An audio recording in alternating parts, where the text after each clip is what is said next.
PM Modi की post के नीचे मालदीव्स की मेंबर ऑफ पार्लियामेंट मरियम शियोना ने ये कह दिया कि what a clown puppet of Israel mister Narendra Modi with a life jacket, यानी क्या जोकर है इजराइल के कठपुतली मिस्टर नरेंद्र गोताखोर लाइफ जैकेट के साथ।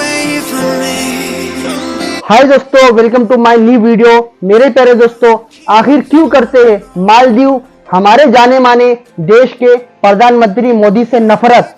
आइए जानते हैं आज के इस वीडियो में।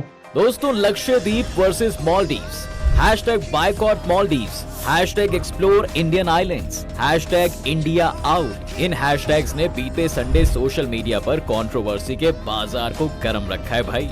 शुरुआत एक ट्वीट से हुई और फिर बहसबाजी की एक ऐसी जंग छिड़ गई कि पॉलिटिकल लीडर्स तो छोड़िए, बड़े बड़े बॉलीवुड सेलेब्स को भी इस जंग में कूदकर भारत के लिए स्टैंड लेना पड़ा। कुछ ही घंटों में बात इतनी बिगड़ गई, मालदीव्स जाने वाले इंडियन यूथ ने कसम खा ली कि भाई अब किसी भी देश चले जाएंगे मगर मालदीव्स नहीं जाएंगे।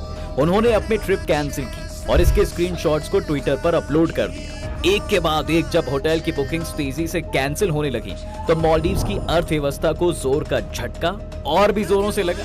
भारत में बैठे लोगों ने केवल एक टैप से 10,000 होटल बुकिंग्स और 2,000 से भी ज्यादा फ्लाइट टिकट्स कैंसिल कर दी। और खुद ईज माई ट्रिप के सीईओ ने तो मालदीव्स की सारी फ्लाइट बुकिंग्स को सस्पेंड करते हुए यहाँ तक कह दिया कि नेशन फर्स्ट। शाम होते होते लक्षद्वीप वर्सेस मालदीव्स गूगल पर सर्च होने वाला सबसे हीटेड मुद्दा बन गया। एक तरफ जहां मालदीव्स की सरकार पहले आढ़े टेढ़े बयान देकर कंट्रोवर्सी से अपना पल्ला झाड़ने की कोशिश करती रही, तो वहीं दूसरी तरफ इंडियन यूथ अपने स्टैंड से तस से मस तक नहीं हुई। ऐसे में सवाल ये आता है कि भाई संडे को आखिर ऐसा क्या हो गया कि यार दोनों देश आमने सामने आ गए? तो क्या थी ये पूरी कंट्रोवर्सी और इसने लक्षद्वीप वर्सेस मालदीव्स के कौन कौन से ऐतिहासिक पन्नों को खोल कर रख दिया? आइए जानते हैं आज की इस वीडियो में। मजा आएगा। दरअसल हुआ ये है कि 4 जनवरी को जब प्रधानमंत्री नरेंद्र मोदी ने लक्षद्वीप पर अपने दौरे की तस्वीर सोशल मीडिया पर शेयर की तो ये फोटोज वायरल हो गई। इस यूनियन टेरिटरी के टूरिज्म को प्रमोट करने की उनकी ये कोशिश तो सफल हुई, लेकिन ये लाइट हार्टेड पोस्ट कंट्रोवर्सी में तब बदल गई जब पीएम मोदी की पोस्ट के नीचे मालदीव्स की मेंबर ऑफ पार्लियामेंट मरियम शियोना ने ये कह दिया कि what a clown puppet of Israel mister Narendra Modi with a life jacket, यानी क्या जोकर है इजराइल के कठपुतली मिस्टर नरेंद्र गोताखोर लाइफ जैकेट के साथ। अब उनके इस बयान को सपोर्ट करते हुए एक और मालदीव्स मिनिस्टर यानी जाहिद रमीज ने लिखा कि बेशक ये एक अच्छा कदम है, लेकिन भारत कभी हमारी बराबरी नहीं कर सकता। मालदीव टूरिस्ट को जो सर्विसेज देता है वो भारत कैसे देगा? वो इतनी सफाई कैसे रख पाएगा जितनी हम रखते हैं? उनके कमरों में आने वाली बदबू टूरिस्ट के लिए सबसे बड़ी दिक्कत होगी। अब इस बयान के बाद तो सोशल मीडिया में जैसे युद्ध छिड़ गया। क्या एक्टर, क्या क्रिकेटर और क्या इन्फ्लुएंसर्स, सभी ने मालदीव्स के मिनिस्टर की इस हरकत को क्रिटिसाइज करना शुरू कर दिया। खुद जो सेलेब्स हर साल मालदीव्स घूमने जाते थे और वहां के ब्यूटीफुल मरीन बीचेस की तारीफ करते नहीं थकते थे, उन्होंने भी मालदीव्स के इस रवैये को जमकर क्रिटिसाइज किया। और तो और खुद मालदीव्स के आम लोग उनके मिनिस्टर द्वारा किए गए इस ट्वीट को शेमफुल बताने लगे। उनका मानना था कि एक चुनी हुई सरकार को रिप्रेजेंट करने वाले मिनिस्टर से ऐसा अपमानजनक स्टेटमेंट एक्सपेक्ट नहीं किया। एक अलाय देश के प्रधानमंत्री पर वो इस तरह की टिप्पणी कैसे दे सकते हैं, और वो भी एक ऐसा देश जहां से हर साल लाखों की तादाद में लोग मालदीव्स घूमने आते हैं और इससे उनके टूरिज्म बिजनेस को फायदा भी पहुंचता है। कुछ ऐसा ही इमोशन भारत के हर इंडियन यूथ के अंदर भी था। इसलिए कुछ ही घंटों में दोस्तों उन्होंने मालदीव्स जाने की अपनी ट्रिप को कैंसिल कर दिया। अब सिचुएशन को हाथ से निकलता हुआ देख मालदीवियन गवर्नमेंट ने भी जल्दी एक्शन लिया और ये कहने से पीछे नहीं रहे कि सोशल मीडिया पर फॉरेन मिनिस्टर्स और अहम लोगों के बारे में की गई अपमानजनक बातों पर मालदीव सरकार की भी नजर है। ये कमेंट्स पर्सनल हैं और मालदीव सरकार का ये नजरिया ऐसा नहीं है। उनका कहना था कि हमारी सरकार मानती है कि डेमोक्रेसी में सभी को अपनी बात कहने का हक है, लेकिन कोई भी राय जिम्मेदारी से देनी चाहिए। इस तरह की बयानबाजी से नफरत या दुश्मनी नहीं फैलनी चाहिए। इससे मालदीव और दुनिया में अलाय देशों के साथ रिश्ते खराब नहीं होने चाहिए। साथ ही उन्होंने ये भी साफ कह दिया कि भाई इस तरह की अपमानजनक बयानबाजी करने वाले लोगों के खिलाफ कार्रवाई करने में मालदीव सरकार हिचकिचाएगी।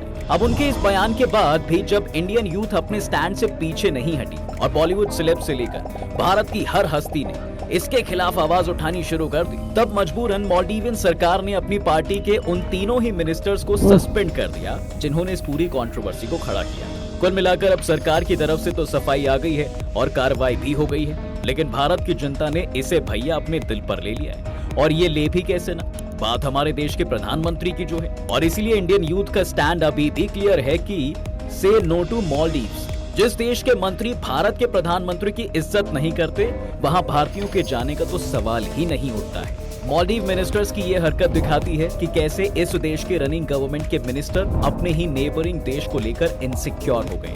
तभी तो सितंबर 2023 में जब मालदीव्स के current president Mohamed Muizzu Maldives election में खड़े हुए थे, तब उन्होंने नारा दिया था कि इंडिया आउट, और अपने इसी कैंपेन के बूते पर वो मालदीव्स में सरकार बनाने में सफल हुए थे। और उसी का नतीजा ये था कि नवंबर 2023 में जब वो राष्ट्रपति बनकर सत्ता में आए, तो उन्होंने आते ही सबसे पहले भारतीय सैनिकों को मालदीव से निकालने का काम किया।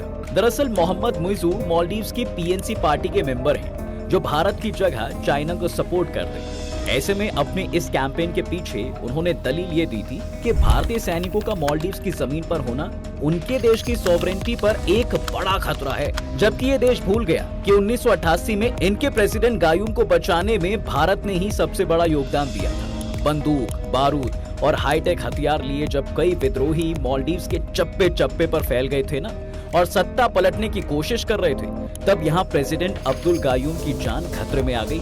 Peoples liberation organisation of Tamil Eelam PLOTE group के लीडर अब्दुल्ला लुथुफी का मकसद ये था कि वो मिलिट्री कॉप करके सत्ता अपने हाथ में ले ले। अगर ऐसा होता ना, तो मालदीव्स की बागडोर एक खतरनाक मिलिटेंट ग्रुप के हाथों में आ जाती।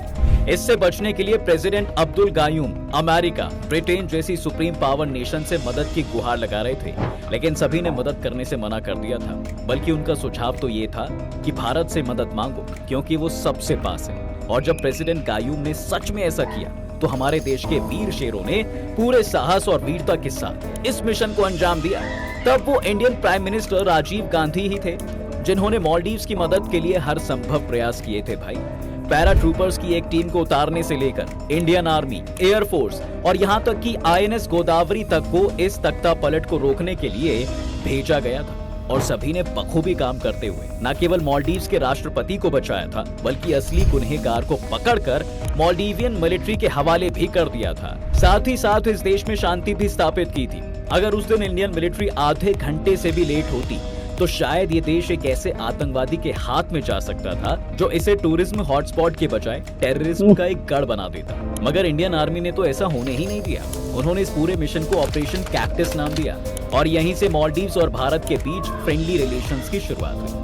लेकिन आज तो मानो गंगा उल्टी बह रही है भाई। भारत के इस फ्रेंडली रवैये के बाद भी इस देश में हमारे खिलाफ पनपता एंटी अप्रोच काफी शॉकिंग है। मालदीव्स को ये बिल्कुल नहीं भूलना चाहिए कि उनकी अर्थव्यवस्था काफी हद तक भारत से होने वाले टूरिज्म और इंपोर्ट पर भी निर्भर करती है। अब ऐसा हम इसलिए कह रहे हैं क्योंकि मालदीव्स इंडियन ओशियन में एक छोटा सा देश है, जो छोटे छोटे 1192 आइलैंड से बना हुआ है और चारों तरफ से समुद्र से घिरा हुआ है। अब क्योंकि इस देश में लैंड की कमी है और आबादी 5 लाख है, तो यहाँ भी कुछ ज्यादा मात्रा में हार्वेस्ट करना आसान नहीं है। नेचुरल रिसोर्सेज तो ना के बराबर होने की वजह से यहाँ की गवर्नमेंट को ज्यादातर चीजें आयात करनी पड़ती हैं। भारत से मालदीव को चावल, फल, सब्जियां और यहाँ तक कि मसालों का आयात भी होता है। इसके अलावा सीमेंट, पत्थर और कंस्ट्रक्शन का सामान भी मालदीव को भेजा जाता है। अब पानी का संकट हो या फिर कोरोना वायरस का कहर, भारत ने हमेशा मालदीव को मदद भेजकर उसे चैलेंजेस से उबारा है। ऐसे में उसका एंटी इंडिया अप्रोच उनकी इकोनॉमी के लिए एक बड़ा लॉस हो सकता है। दरअसल इस देश का मेजर बिजनेस टूरिज्म पर ही बेस्ड है, और वो भी भारत से आने वाले टूरिस्ट से इन्हें सबसे ज्यादा प्रॉफिट मिलता है। खुद मालदीव्स टूरिज्म के आंकड़े बताते हैं कि साल 2022 में सब मालदीव्स आने वाले टूरिस्ट का आंकड़ा तकरीबन 1.2 मिलियन था, लेकिन साल 2023 में ये आंकड़ा 12.6 से बढ़कर 1.7 मिलियन यानी 17 लाख तक पहुंच गया। ऐसे में आज जब इंडियंस ही इस देश को बायकॉट कर रहे हैं, तो जरा सोच के देखिए मालदीव्स जाने वाले फॉरेनर्स होंगे कौन। कहीं ना कहीं खुद मालदीव ये बात जानता है कि भारत का बायकॉट उनकी इकोनॉमी के लिए एक बड़ा चैलेंज हो सकता है। शायद यही वजह है कि वहाँ की farmer deputy speaker Eva Abdullah खुद इस बयान को दे रही हैं कि मालदीवियन गवर्नमेंट को भारत से माफी मांगनी चाहिए और भारतीयों को मालदीव्स आना नहीं छोड़ना चाहिए।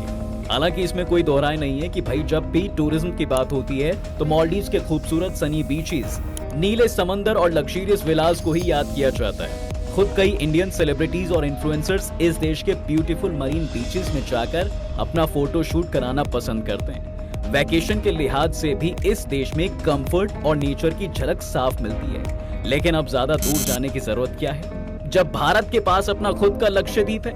आज ट्विटर से लेकर इंस्टाग्राम तक सेलेब्स खुद जोर शोर से लक्षद्वीप के प्रमोशन में जुटे हुए हैं। तो दोस्तों कैसा लगा आप सबको आज के प्यारा सा वीडियो? आप सभी को वीडियो पसंद आएगा तो लाइक कर देना, शेयर कर देना अपने प्यारे प्यारे दोस्तों में।